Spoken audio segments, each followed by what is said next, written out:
Vamos hoy a conversar sobre un tema, de hecho el título ustedes lo vieron ya en lo que se publicó en Facebook, Adoración y vida en el tiempo del fin. Podría haberle dejado adoración en el tiempo del fin, pero a veces ese tema siempre se ha tocado así, adoración en el tiempo del fin, y olvidamos la otra palabra, que es de lo que vamos a conversar un poco hoy. Pero antes vamos a orar pidiendo a Dios su dirección para nuestra reflexión de esta mañana. Querido Padre, invocamos la presencia de tu Espíritu Santo para que nos dé sabiduría, porque solo tu Espíritu Santo puede ayudarnos a comprender los tesoros de vida que tú tienes para nosotros en tu palabra. Por eso en este momento suplicamos que tus santos ángeles nos acompañen en el nombre de Jesús. Amén. Vamos a reflexionar un poco hoy sobre este tema que es tan importante, tan importante, y es el tema de la adoración. Pero quiero comenzar conversando de ese tema con una historia que la escribió uno de mis autores favoritos llamado Víctor Hugo. Él escribe varios libros y uno de sus libros es Los Miserables. En ese libro, Los Miserables, el personaje principal es Jean Valjean. Usted tal vez ha visto las películas, yo también las vi, pero también leí el libro. El libro es fabuloso. Y hay una escena que a mí me gusta en el libro, porque Jean Valjean fue llevado a prisión y fue llevado a trabajos forzados por robar una hogaza de pan. O solo imagínense eso, estamos hablando de la Francia de 1800. Por una hogaza de pan fue llevado a prisión. Eso lo marcó de por vida. Cuando él salió de prisión, le entregaron un pasaporte amarillo. Ese pasaporte amarillo indicaba que él era un expresidiario. Y bueno, tal como pasa hoy en día, qué oportunidades podía tener, ¿no? Él como expresidiario. Llegó a un pueblo y cuando iba a buscar trabajo presentaba el pasaporte amarillo. ¿Qué creen que hacía la gente? Lo rechazaban, lo veían como un paria de la sociedad. A pesar de que no sabían el contexto y no sabían que era huérfano, sus padres habían muerto pequeños, por eso era huérfano, y además de pequeños estaba muriendo de hambre y por eso robó una hogaza de pan, porque estaba muriendo de hambre. Nadie sabía eso. Solamente veían el pasaporte amarillo y lo desechaban. Hasta que llegó a la casa de un obispo, del obispo del pueblo. El obispo del pueblo lo atendió, le dio alimentos ese día, esa tarde, y le dijo que pasara la noche con él. Lo único que tenía el obispo de valor, porque todo lo demás lo hacía, lo que recibía lo daba en caridad, era una vajilla de plata y unos candelabros de plata. Son unos candeleros de plata, era lo que tenía. Jean Valjean vio la vajilla en la que le sirvieron la comida y pensó: esta es plata. Y yo soy una mala persona, yo estuve en prisión, ya todos lo habían marcado así. Él comenzó a creerse eso: yo soy una mala persona, yo estuve en prisión. ¿Qué más da? Me voy a robar las vajillas. Pero la forma en que lo había tratado el obispo hacía que tuviera una lucha en el corazón. La historia, haciendo un poco el resumen, dijo que pasó casi que la noche en vela pensando: ¿le robo o no le robo? Pero al final soy ladrón, si yo soy una mala persona, salí de la prisión. Se llevó las vajillas. Antes de que despertara el obispo se había llevado las vajillas. Cuando se levantó el obispo, vio que no estaba la vajilla. Pero al ratito, unas horas, tocaron la puerta y eran unos soldados que llevaban a Jean Valjean. Y lo llevaban con la evidencia de lo que había hecho. Y lo interesante de la historia, cuenta Víctor Hugo, es que cuando el obispo vio a los soldados, que obviamente no le habían creído a Jean Valjean, porque Jean Valjean les había dicho de que el obispo le había regalado la vajilla, obviamente no se la había regalado, pero cuando vio a los soldados y vio a Jean Valjean, el obispo tomó los candelabros y le dijo: y también se te olvidaron estos. ¿Se te olvidaron estos?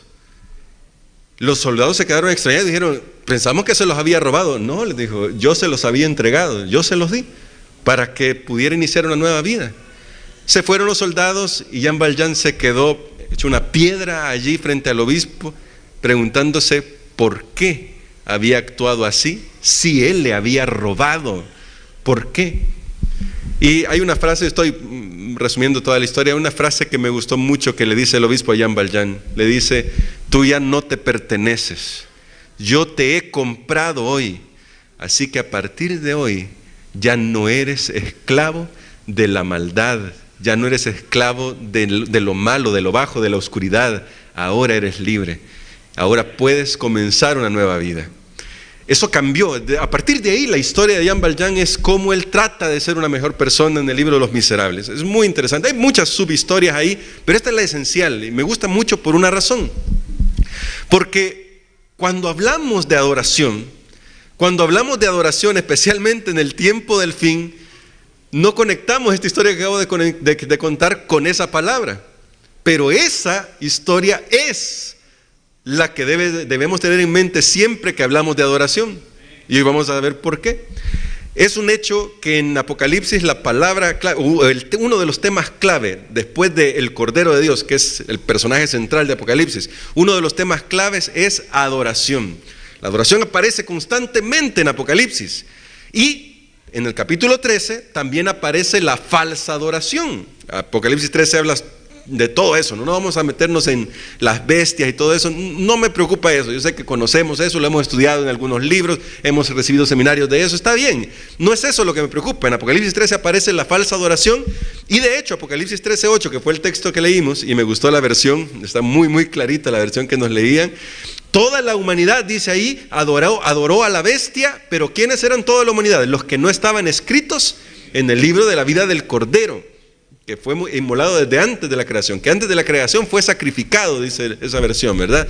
Y lo interesante aquí es que de una vez se nos lanza al futuro y se nos dice, al final solo va a haber dos grupos: los que adoran como Dios quiere, que están escritos en el libro de la vida, y los que adoran de otra manera, que no es la que Dios quiere, que no están escritos en el libro de la vida y que son tristemente mayoría.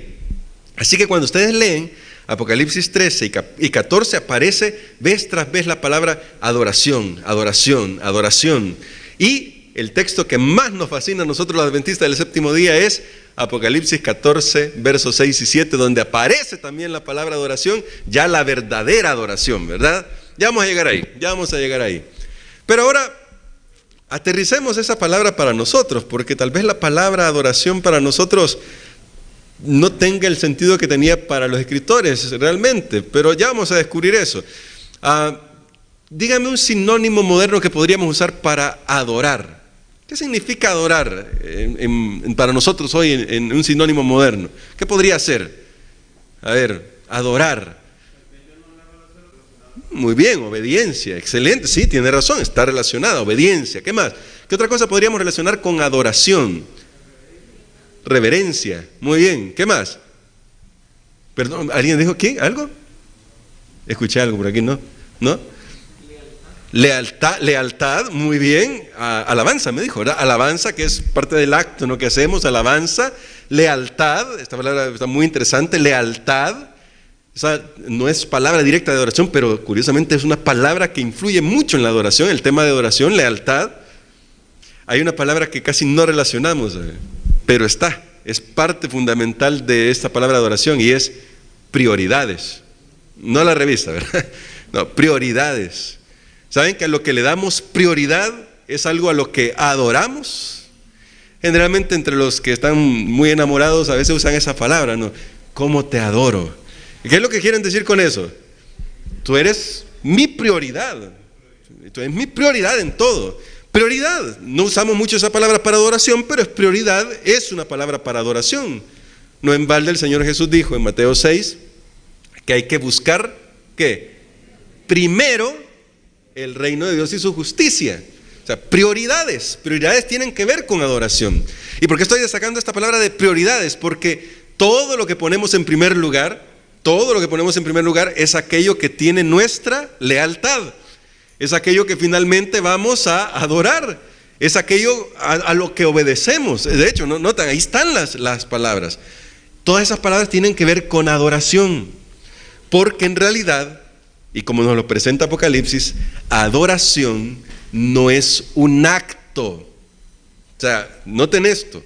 Adoración no es un acto. Adoración es un estilo de vida. No puede ser un acto. Tiene que ser un estilo de vida. Y eso es lo que destaca. Por eso aquí hay dos grupos que se diferencian muy bien. Porque el estilo de vida de ambos grupos marca a quién están adorando, quién es su prioridad, a quién obedecen, en quién tienen su lealtad, porque la adoración es principalmente un estilo de vida. Eso lo entendían muy bien los hebreos, ¿saben? Para nosotros las palabras son muy abstractas. Por eso es que quería que viéramos el ejercicio con la palabra adoración. Nosotros decimos adoración y para llegar a comprenderla en su profundidad hay que ver todos los conceptos que están relacionados con esa palabra. Pero para los hebreos la cosa era bien diferente. Y aunque esto fue escrito en griego, el Apocalipsis fue escrito por alguien que pensaba en hebreo. Para los hebreos la palabra adorar, tienen dos palabras para adorar en hebreo. Una es atzab. Esa palabra significa algo así como trabajar. Eso significa. Puede significar trabajar y puede significar adorar. Porque para los hebreos todo era teológico. Todo lo que hacían estaban pensando, voy a ir a labrar la tierra. Pero ¿y como yo la labre, estaré honrando a Dios con mi trabajo? Noten que por eso Pablo escribe en una carta, y todo lo que hacéis, hacedlo como para el Señor. La idea de ellos era, todo lo que hacemos importa en la vida. Todo lo que hacemos, lo que decimos, lo que pensamos, lo que hacemos, importa en la vida. Así que, atzab, que significa trabajar, también significa adorar. Y hay otra palabra que es bien curiosa. La otra palabra es abad, algo así es la palabra en hebreo, y significa servir. Servir como cuando yo le presto un servicio a alguien, pero también se usa para adorar. Y en Josué capítulo 24, verso 15 aparece esa palabra. Y si mal os parece, dice ahí, servir, y se podría cambiar fácilmente esa palabra por decir adorar a Dios, escogeos a quien queráis adorar o servir. Es decir, ¿para quién quieres trabajar?, está preguntando Josué. ¿Para quién quieres trabajar? Porque para los hebreos, adorar era un acto de la vida. No solamente se refería al día correcto, ni al lugar correcto. Se refería a la vida. Cómo vivían su vida. Eso era para los hebreos, cómo vivían su vida, qué hacían en su diario vivir, cómo interpretaban los acontecimientos que los rodeaban. Todo era teológico para ellos. La cultura occidental nuestra, que está muy imbuida por los griegos, tiene un problema. Nosotros compartimentalizamos todo. Tenemos vida laboral, es un pedazo de la vida. Tenemos vida estudiantil, es otro pedazo de la vida. Hasta tenemos vida familiar, es un pedazo ahí, queremos que sea más o menos grande, a veces se parte por otras actividades. Y tenemos vida cristiana, ya no hay de eso, ¿verdad? Ay, hay que vivir la vida cristiana. Sí, pero ¿qué significa vivir la vida cristiana? Estamos compartimentalizando. Yo soy cristiano entonces cuando vengo al templo el sábado, o cuando me reúno en una pequeña congregación, un grupo pequeño. O soy cristiano cuando atiendo los cultos de lunes o de miércoles. ¿Cuándo soy cristiano? Si yo digo vida cristiana, es como que yo estoy diciendo vida estudiantil, vida laboral. Lo estamos compartimentalizando todo. O somos cristianos, o le pertenecemos a Dios, o no le pertenecemos. De ahí la importancia de esta distinción que hace Apocalipsis. Un grupo que sirve a Dios y otro que no sirve a Dios, que no adora a Dios. Es la vida lo que hace la diferencia. Es cómo vive un cristiano. ¿Y cómo vive un cristiano? ¿Cómo adora un cristiano? Aquí Apocalipsis lo dice en el capítulo 14, en el texto que tanto nos gusta a los adventistas del séptimo día. Dice Apocalipsis 14, versos 6 y 7.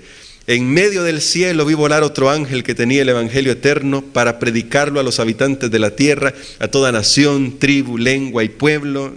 Texto que podemos de memoria, ¿verdad?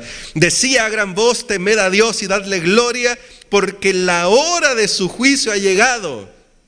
Adorad, ahí está el texto, a aquel que hizo el cielo y la tierra, el mar y las fuentes de las aguas. Y decimos, amén, gloria a Dios, porque hay que adorar a Dios. Y cuando leemos este texto decimos, y este texto, le voy a decir la explicación teológica que damos, ¿verdad? Y este texto se refiere al cuarto mandamiento, porque el cuarto mandamiento ahí habla de la creación, entonces hay que adorar a Dios. Adorar a Dios significa guardar el sábado.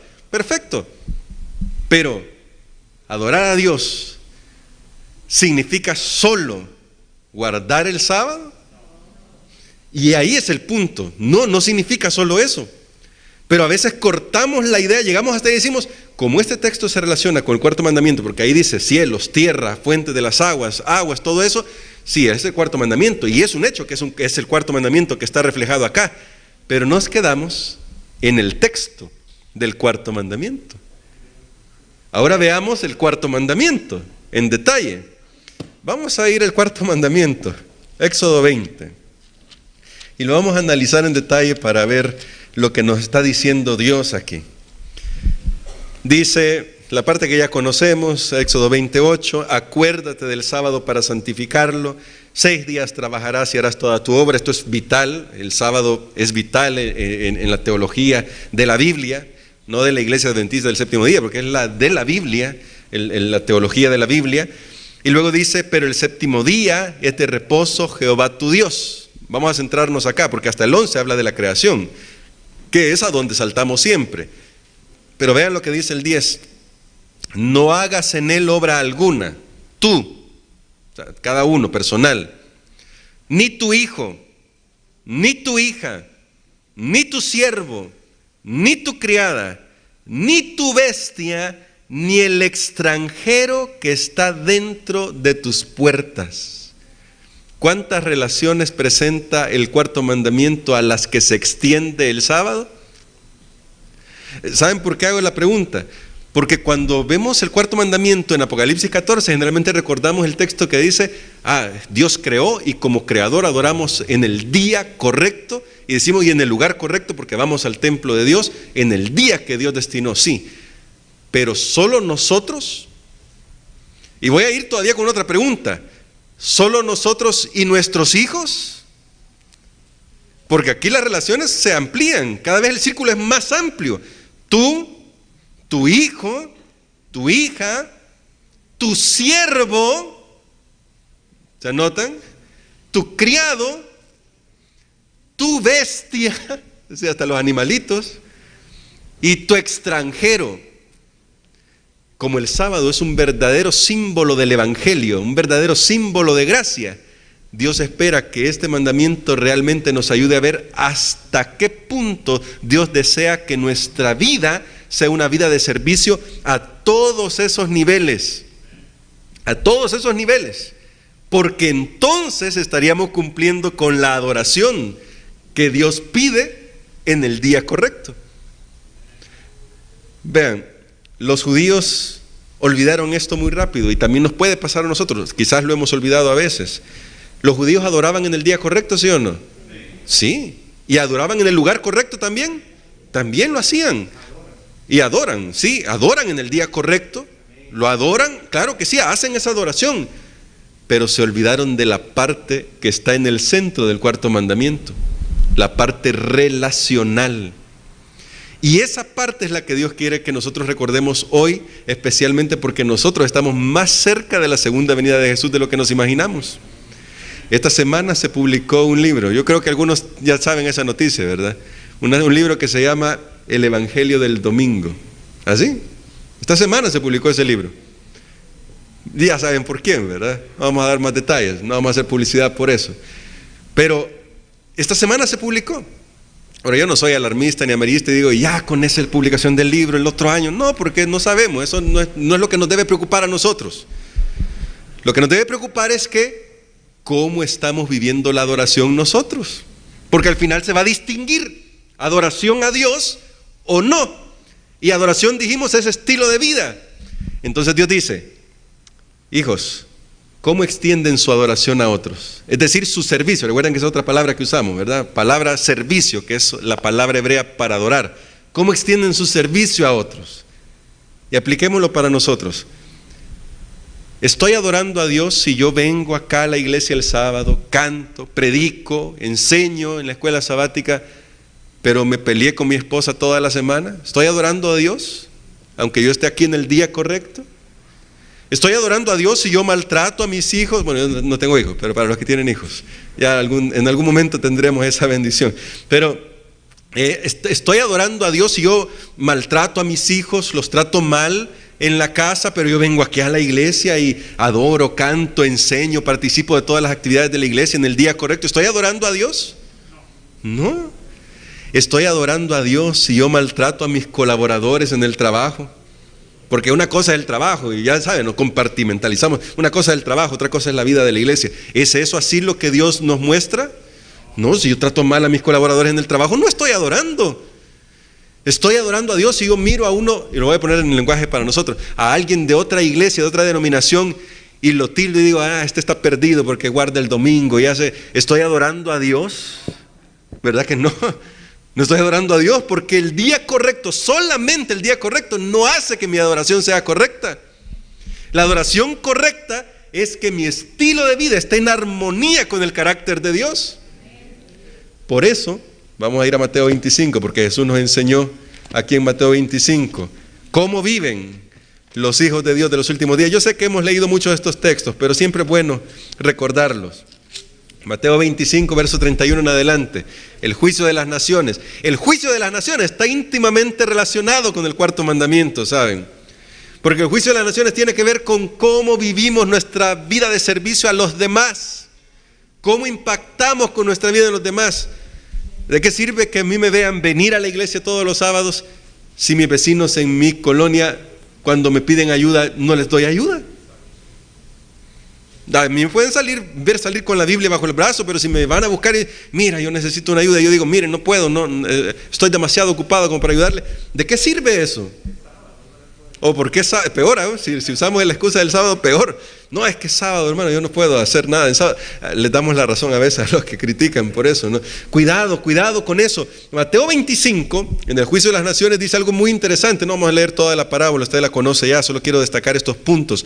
Verso 34, entonces el rey dirá a los de su derecha, venid benditos de mi Padre, heredad el reino preparado para vosotros desde la fundación del mundo, porque tuve hambre y me diste de comer, tuve sed y me diste de beber, fui forastero y me recogisteis, estuve desnudo y me vinisteis y me vestisteis, quiero decir, enfermo y me visitasteis, en la cárcel y fuisteis a verme.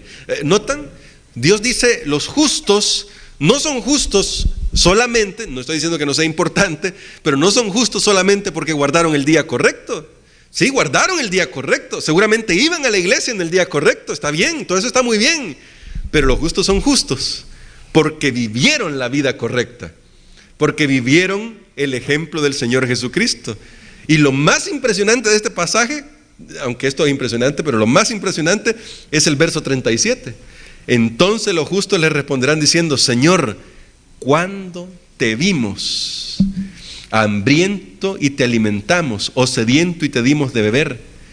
¿Y cuándo te vimos forastero y te recogimos, o desnudo y te vestimos? ¿O cuándo te vimos enfermo o en la cárcel y fuimos a verte? ¿Notan lo sorprendente de esto? ¿Se dieron cuenta los justos salvados que su estilo de vida era una vida de adoración?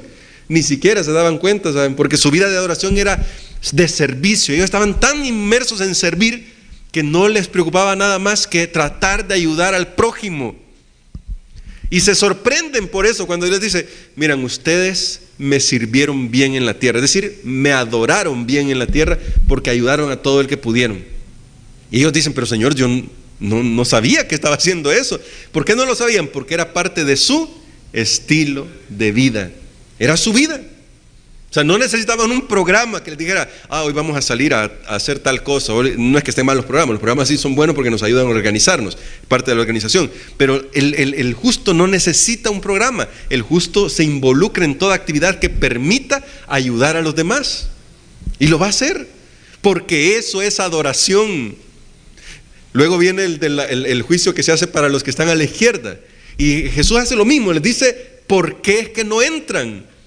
Y lo curioso es que ellos también se sorprenden y dicen, pero Señor, si nosotros hubiéramos sabido que tú eras el que estaba ahí, te hubiéramos servido. Si nosotros lo hubiéramos sabido. Pero es que ahí es donde entra el punto. Aquí es donde entra la importancia, del cuarto mandamiento. El cuarto mandamiento extiende la gracia de Dios para todo el mundo, para ti y tu esposa y tu esposo, para tu hijo, tu hija, tu criado, tu sirviente, tu bestia, incluso tus animalitos, tus mascotas, diríamos nosotros hoy, tus extranjeros, para todos. Porque el sábado es para eso, para extender la gracia de Dios a todo el mundo. Porque imagínense, nosotros venimos aquí a adorar a la iglesia bonito, pero maltratamos a nuestras mascotas en casa. Es adoración eso. O sea, de nuevo, hasta eso se cuida Dios. Hasta de eso se preocupa Dios, porque la adoración es un estilo de vida. De ahí que cuando leemos Apocalipsis capítulo 14, lo que deberíamos leer es que el evangelio eterno que se extiende a todo el mundo, que invita a la gente a adorar al Creador en el día correcto, nos invita a nosotros, que conocemos esta verdad, a ayudar a los que están en necesidad. Nos invita a nosotros a buscar a los que están necesitados, para ayudarles en lo que podamos ayudarles. Martin Luther King decía que si él hubiera podido ayudar, aunque sea a una sola persona en su vida habría valido la pena. Una sola persona. Dios no nos pide más que ayudarle a una sola persona. Y si hemos podido impactar positivamente en la vida de una sola persona, nuestra vida habrá valido la pena. Porque nuestra vida de servicio habrá servido, valga la redundancia ahí, para que ayude a otra persona a conocer más de Jesús. Al final, las doctrinas son importantes, sin duda alguna, pero una doctrina que no nos ayuda a acercarnos al prójimo, una doctrina que no nos hace más humanos, es una doctrina que no va a fortalecer nuestra vida espiritual realmente. Fue lo que le pasó al pueblo de Israel en el tiempo de Jesús. Conocían toda la verdad que tenían hasta ese tiempo, toda. Tenían todo el conocimiento. Cuando un día llegaron los magos de Oriente y les dijeron, o los sabios de Oriente, si quieren, que está bien la traducción magos, pero digamos los sabios de Oriente, cuando llegaron los sabios de Oriente y preguntaron dónde van a nacer, ¿sabían exactamente dónde iban a nacer el Mesías, sí o no? Claro que sabían. Fueron los sacerdotes que dijeron, la Biblia dice aquí, aquí, aquí, perfecto. Se conocían la Biblia bien, pero vivían como la Biblia les enseñaba que vivieran. ¿Conocieron realmente al Mesías cuando vino por primera vez? No, porque no conocían realmente el espíritu de la Biblia, que es el servicio a los demás. Eso ya lo estudiamos en nuestras lecciones de escuela sabática. El amor es la base de todo. La verdadera adoración está allí, en el amor, porque el amor implicará servicio a Dios y el servicio a los demás, porque al final adoración es servicio, adoración es estilo de vida, adoración es que todo lo que yo haga pueda traer honra y gloria a Dios. Finalmente el Señor Jesús dijo en Mateo capítulo 5, que cuando los hombres vieran nuestras buenas obras, iban a darle gloria y honra a Dios, nuestro Padre. Eso de las buenas obras que está diciendo el Señor Jesucristo en Mateo capítulo 5, cuando dice que somos la sal y la luz del mundo, se refiere a cómo replicar el carácter de Dios en nuestra vida. Y la única manera para poder replicar el carácter de Dios en nuestra vida es teniendo comunión con Él todos los días. Es caminando con Él, es ayudando a los que están en necesidad como Jesús lo haría. Es buscándolos para que Dios pueda hacer su obra por medio de nosotros acá en la tierra, mientras Jesús viene por segunda vez.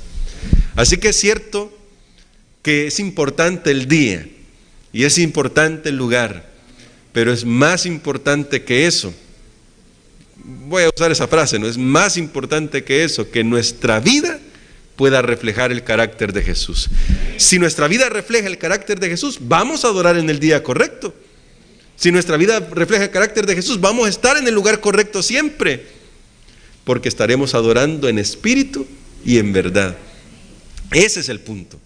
Así que, queridos hermanos, hoy necesitamos recordar que la adoración en el tiempo del fin implica la vida. Nosotros estamos más cerca de la segunda venida de Jesús. De verdad, a mí me emociona saber que se ha publicado ese libro, ¿saben?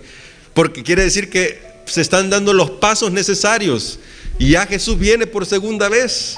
Entonces todo lo que tenemos que hacer nosotros es vivir de acuerdo a la voluntad de Dios.